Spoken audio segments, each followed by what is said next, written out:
Hello बच्चों, चलिए प्रश्न को पढ़ते हैं और समझते हैं। विद्यार्थियों के एक समूह द्वारा अपने पर्यावरण संचेतना अभियान के अंतर्गत एक सर्वेक्षण किया गया, जिसमें उन्होंने एक मोहल्ले के 20 घरों में लगे हुए पौधों से संबंधित निम्नलिखित आंकड़े एकत्रित किए।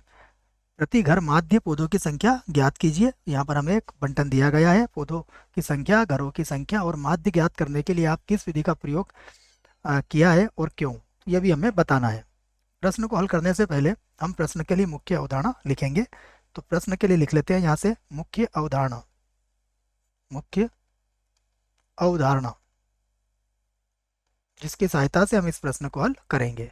मुख्य अवधारणा में हम माध्य ज्ञात करने का सूत्र लिखने वाले हैं। तो ये होता है एक्स बार बराबर, इसको संक्षेप में लिखेंगे बच्चों हम, ये होता है समेसन एफ आई एक्स आई बटा समेसन एफ आई। ठीक है, यहाँ आई बराबर 1 से n तक होता है। आप यहाँ पर लिख भी सकते हैं आई बराबर 1 से n तक, और संक्षेप में अगर आप नहीं लिखते, जगह नहीं है तो कोई समस्या नहीं है। ठीक है, नीचे भी वही आएगा, आई बराबर 1 से n तक। यह माध्य ज्ञात करने का हमारा सूत्र होता है। अब जो बंटन हमें दिया गया है हम उसको यहाँ से लिख लेते हैं। देखिए 1 2 3 4 5 6 7 8 है इसमें, तो मैं यहाँ से लिख लेता हूँ इसमें वर्ग। यहाँ से हम वर्ग लिख लेते हैं और यहाँ पर लिख लेते हैं एफ। ठीक है, वर्ग और एफ आ जाएगा हमारे पास। तो अब क्या करते हैं हम, वर्ग क्या क्या दिए गए हमें, हमें दिए गए हैं 0 से 2, उसके बाद 2 से 4, 2 से 4 के बाद 4 से 6, 4 से 6। ठीक है, एक जैसे लिख लेते हैं बच्चों इनको, ये इधर उधर हो गए। इनको एक बार और लिख लेते हैं ना, जिससे से अच्छे से लगे। यहाँ से लिख लेते हैं, देखो 0 से 2 है हमारे पास, उसके बाद 2 से 4 है, उसके बाद 4 से 6 है, उसके बाद 6 से 8 है, उसके बाद 8 से 10 है, उसके बाद 10 से 12 है, और फिर 12 से कितने हैं, 14 है। ठीक है, 12 से 14। हम सबसे पहले क्या करेंगे, इनका मध्य बिंदु अर्थात एक साई का मान लिखेंगे, उसके बाद फिर एफ लिख लेंगे। तो मैं इनका मध्य बिंदु अर्थात एक साई का मान लिख लेता हूँ। तो 0 और 2 यहाँ 1 आ जाएगा, 4 और 2 6, 2 का भाग लगाएंगे तो 3 आ जाएगा।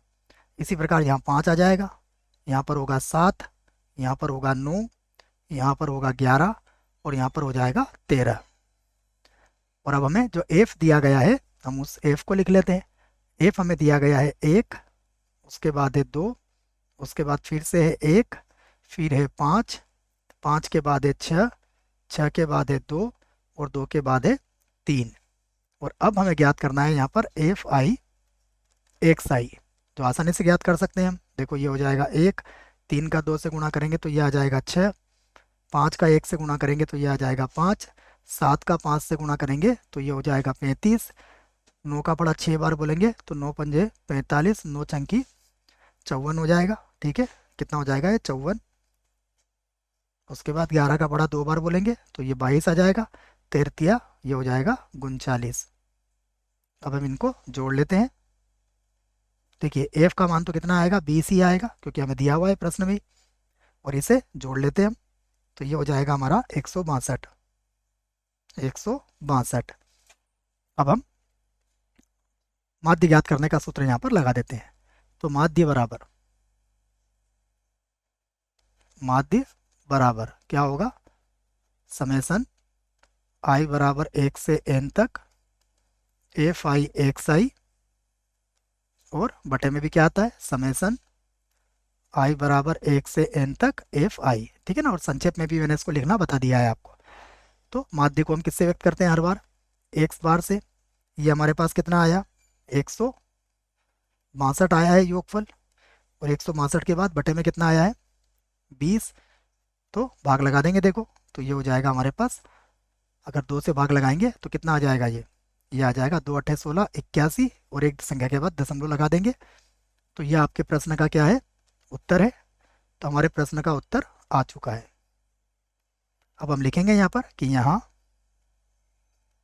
यहाँ माध्य ज्ञात करने के लिए, माध्य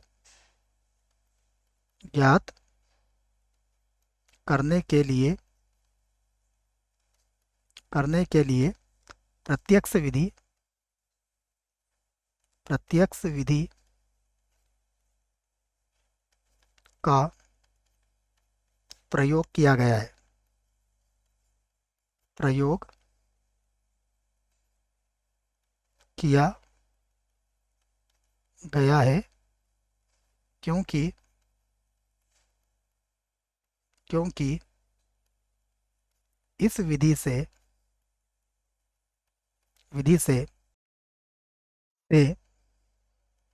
से प्रश्न की गणना गणना सरल है, सरल है। ठीक है, इससे क्या होगा, घटना ये जो है हमारी, एक बार और लिख देते हैं इसको। क्या कहा गया है, क्योंकि इस विधि से प्रश्न की गणना सरल है, सरल है। आशा करता हूं बच्चों प्रश्न का उत्तर समझ में आया होगा। धन्यवाद।